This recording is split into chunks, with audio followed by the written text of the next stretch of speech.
Nu är vi hos Karls Café och Bistro i vackra Sillvik i Torslanda. Mitt i Göteborgs fantastiska skärgård. Ett riktigt strandcafé och bistro, ett stenkast från stranden och badplatsen i Sillvik.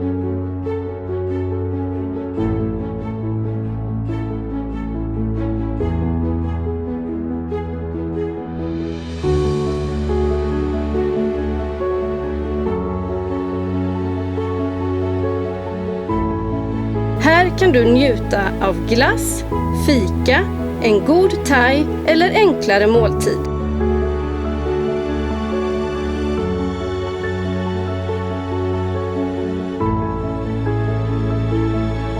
Bara 2 mil från Göteborgs stad ligger denna pärla. Ett perfekt ställe för en paus i vardagen.